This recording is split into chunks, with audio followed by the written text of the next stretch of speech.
ዛሬ ምናልባት ዶሮ ስትገዙ በገንዘብ ትገዙ ይሆናል። በሬና በግ ስትገዙ በገንዘብ ልትገዙ ይሆናል። ያም ግን የምታከብሩት የምን መታሰቢያ እንደሆነ ብታውቁ በጣም ጥቅም አለው ብዬ ገምታለሁ። ይህ ኢየሱስ ክርስቶስ አምላካችን መድኃኒታችን በመስቀል ላይ ራሱን አዋርደው ሞትን ሞት ሞተው በመስቀል ላይ የስቃያችን ስቃይ ተሰቃይተው የከፈለልን መታሰቢያ ነው። ኢየሱስ ክርስቶስ ስለ እናንተ በቀራንዮው መስቀል ላይ ሞቷል። ኢየሱስ ክርስቶስ ለእናንተ ስል በቀራንዮው መስቀል ላይ ውድ ደሙን አፍስሶታል። ኢየሱስ ክርስቶስ ለእኔና ለእናንተ ስል ራሱን ዝቅ አድርጎ ሰው ሆነ። ወገኖቼ አስተውሉ። ጌታ ኢየሱስ ክርስቶስ ዛሬም በፍቅር አጠራር ይጠራችኋል።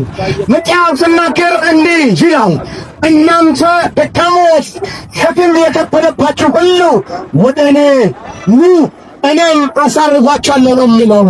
ወገኖቼ ዓለም እያደከመች ትገኛለች። ስጋችን ሰርተን ጥረን ግረን ሮጠን በድካማችን ልናርፍ አልቻለንም። በብዙ መንገድ በሚታልፉበት አቅጣጫ በሙሉ ድካም ልታልፉ ይሆናል።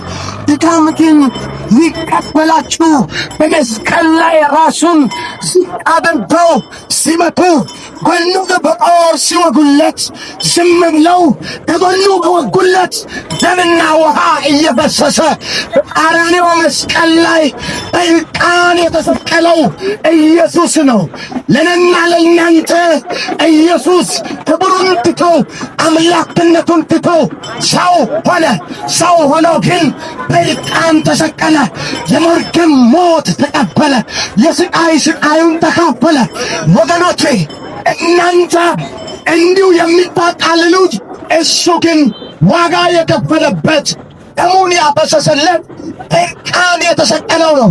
ማንም ቢሆን ለማንም ዋጋ ሊከፍል አይፈልግም። ዋጋ አይከፍልም። ዋጋ ቢከፍል እንዲህ አድርጌያለሁ እያለ ዕድሜ ዘመኑን ይነነነሻል። ኢየሱስ ግን ወድጃለሁ ብሎ ፍቅሩን በመስቀል ላይ ሲገልጽ ግን በዕርቃን ነው የተሰቀለው። ከኢየሱስ በስተቀር ማንም በመስቀል ላይ የተሰቀለ የለም። ማንም የሞትን ፍርድ የተቀበለ የለም። ብቻው ተሰቀለ፣ ብቻው ሞተ፣ ብቻው ደግሞ ተቀበረ፣ ብቻው ከሙታን ተነሳ። አንድ ነገር እናገራለሁ። ብዙዎች ሞተው ነው የቀሩት። እዚህ ምድር ላይ የነበሩ በሙሉ ሰው ልጆች ሞት መቋቋም አልቻላቸውም። ኢየሱስ ግን ሞትን አሸንፎታል። ወገኖቼ አዋጅና የመልካም ዜና ምስራች ቃል እናውጃቸዋለን። ሞት ተሸንፏል። ሲኦል ተሸንፏል። የተጣለ የጨለመው መንግሥት ተሸንፏል።